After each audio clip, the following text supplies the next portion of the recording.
قاتل۔ یہ آج اس کا 16واں قتل تھا۔ شہر میں ڈر اور خوف کا راج قائم ہو چکا تھا۔ اب لوگ رات تو کیا دن میں بھی باہر نکلنے سے ڈرنے لگے تھے۔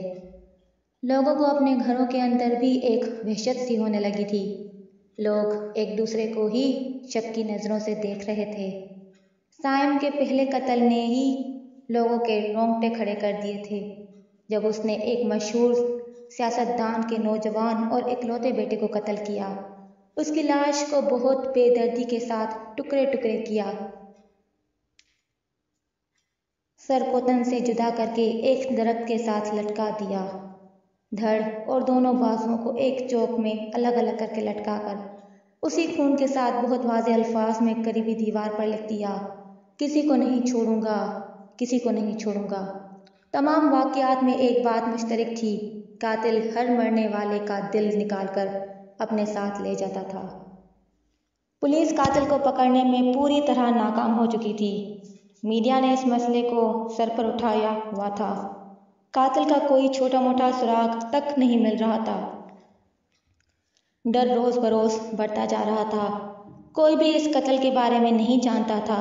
لوگ اس کے بارے میں بات کرنے سے خوفزدہ تھے کہ کہیں اگلا نمبر ان کا نہ ہو۔ پچھلے قتل کو 2 دن نہیں گزرے تھے کہ سائم دوبارہ اپنے اگلے شکار کی تلاش میں نکل چکا تھا۔ بڑی بڑی آنکھیں، چھوٹی داڑھی، لمبے بال، چہرے پر پھیلا ہوا اطمینان اور بلا کی خود اعتمادی اور بڑے بڑے بوٹ پہنے سائم ایک میٹرو بس میں داخل ہوا، جس میں 15 سے 20 لوگ بیٹھے ہوئے تھے۔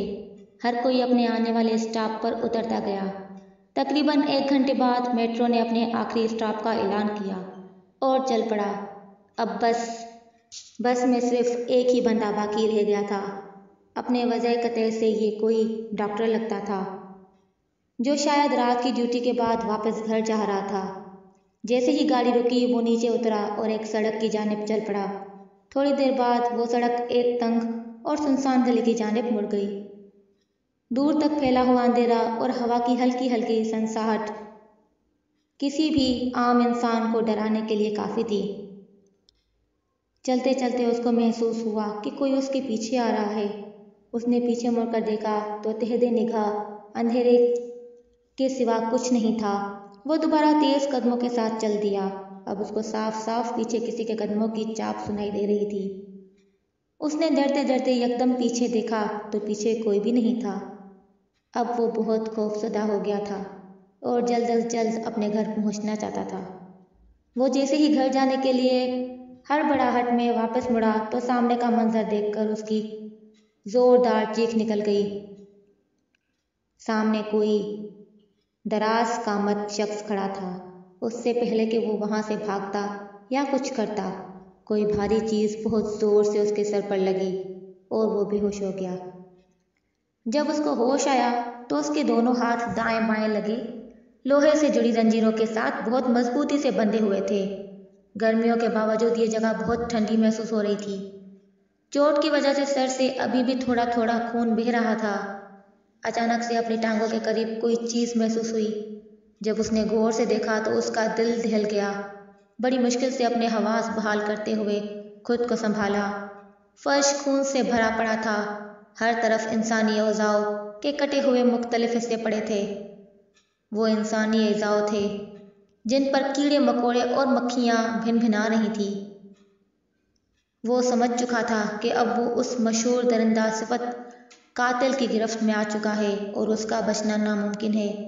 اسی دوران اسے انہی قدموں کی چاپ کی آواز دوبارہ آئی اور سامنے لگے بلب کی روشنی کے پیچھے سے کوئی قد آور شخص نمودار ہوتا دکھائی دیا۔ وہی بڑی بڑی آنکھیں، چھوٹی داڑھی، چہرے پر اطمینان اور بلا کی خود اعتمادی۔ سائم کو دیکھ کر کوئی یقین ہی نہیں کر سکتا کہ یہ بندہ بہت صفاقی اور بے رحمی سے 15 لوگوں کا قتل کر چکا ہے اور یہ آج اس کا 16واں قتل ہے۔ خدا کے واسطے مجھے چھوڑ دو۔ میں نے تمہارا کیا بگاڑا ہے؟ میرے چھوٹے چھوٹے بچے ہیں، میرے اکاؤنٹ میں 10 لاکھ روپے پڑے ہیں، وہ لے لو لیکن مجھے چھوڑ دو۔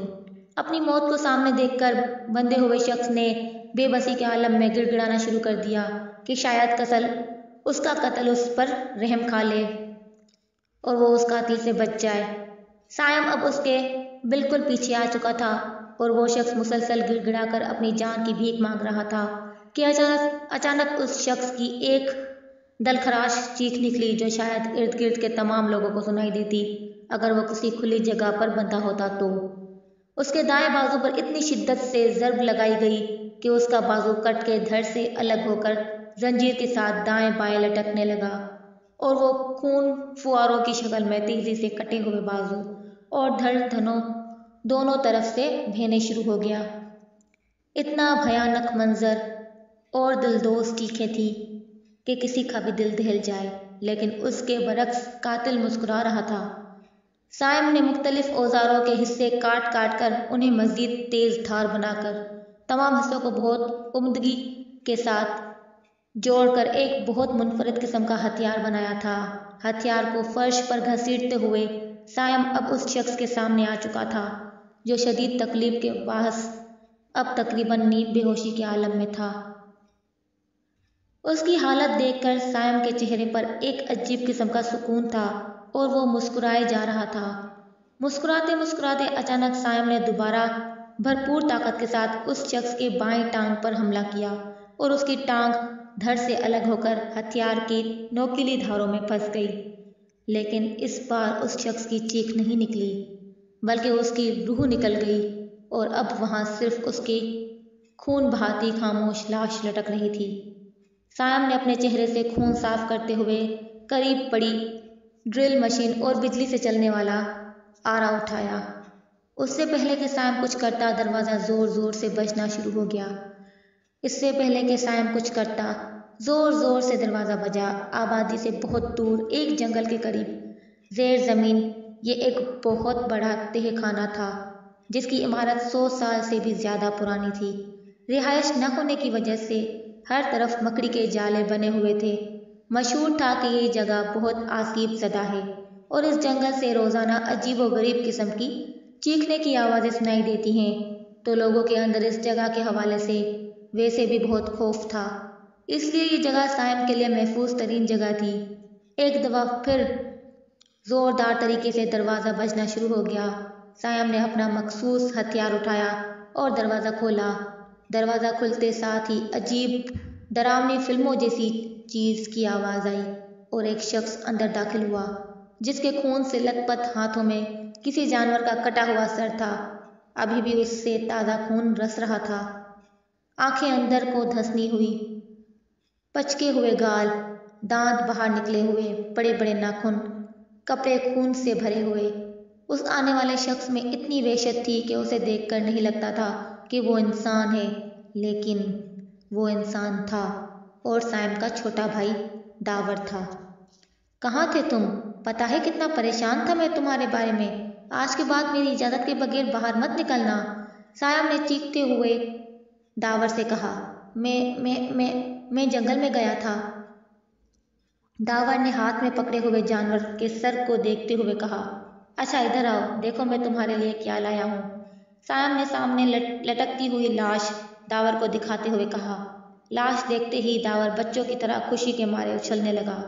آؤ تمہارا حصہ نکال کے دوں۔ یہ کہتے ہوئے سائم نے لاش کے قریب پڑے ایک صندوق سے ایک بہت باریک اور تیز دھار ٹوکا اٹھایا اور بہت مہارت کے ساتھ 1 منٹ سے بھی کم وقفے میں اس لٹکتی ہوئی لاش کو چیر پھاڑ کرتے ہوئے دل نکال کر داور کو پکڑا دیا، جسے داور اتنے مزے سے کھانا شروع ہو گیا جیسے دل نہ ہو بلکہ اسپائسی سا پیزا ہو۔ اتنی دیر میں سائم نے اس لاش کی گردن کو دھڑ سے الگ کرتے ہوئے ایک شاپر میں ڈالا، ہاتھ اور ٹانگ کو دوسری شاپر میں ڈالا۔ دھڑ کے ساتھ لگا ایک ہاتھ اور ٹانگ الگ پڑے تھے جس کا دل نہیں تھا اور ایک ہاتھ، ٹانگ اور سر الگ تھے۔ داور کو تہہ خانے کے اندر رہنے کا کہہ کر سائم ان سب شاپروں کو ایک بوری میں ڈال کر باہر نکل گیا۔ باہر مکمل تاریکی تھی۔ جنگل میں پھیلا یہ اندھیرا اور ہوا سے ہلتے پھلتے درختوں کے پتوں کی سرسراہٹ، ایسا محسوس ہو رہا تھا جیسے اس ویرانے اور جنگل کا ہزاروں سالوں کا پرانا یارانہ ہو۔